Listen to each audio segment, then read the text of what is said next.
नमस्कार. काव्य पतंग शब्दांची भरारी या कार्यक्रमात सहभागी होताना मला अत्यंत आनंद वाटत आहे. मी खुशी कृष्णा गावस गोव्यातली एक कवी आज आपल्यासमोर स्वतः लिहिलेली मकर संक्रांती विशेष एक कविता सादर करणार आहे. आपल्याला ही कविता आवडेल अशी मनात आशा बाळगून मी ही कविता सादर करते. कवितेचं नाव आहे तिळगुळ घ्या गोड बोला. तिळगुळ घ्या गोड बोला, संक्रांतीच्या ह्या पवित्र सणाला तिळगुळ घ्या गोड बोला. आपल्या मनामनात प्रेम फुलवा. हे भेद विसरून माणुसकीचे नवसंकल्प आज मनात रुजवा. तिळगुळ घ्या गोड बोला.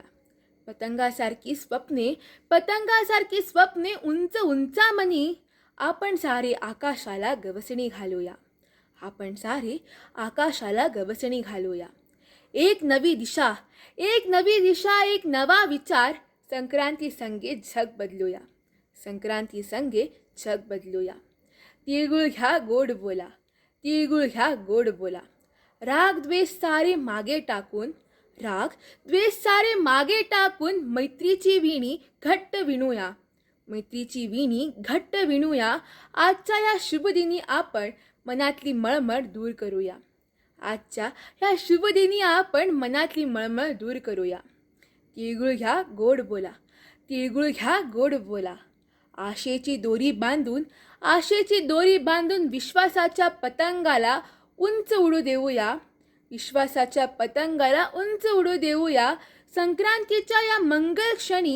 संक्रांतीच्या या मंगल क्षणी आपण आपल्या नशिबाला वळण देऊया. तिळगुळ घ्या गोड बोला. धन्यवाद.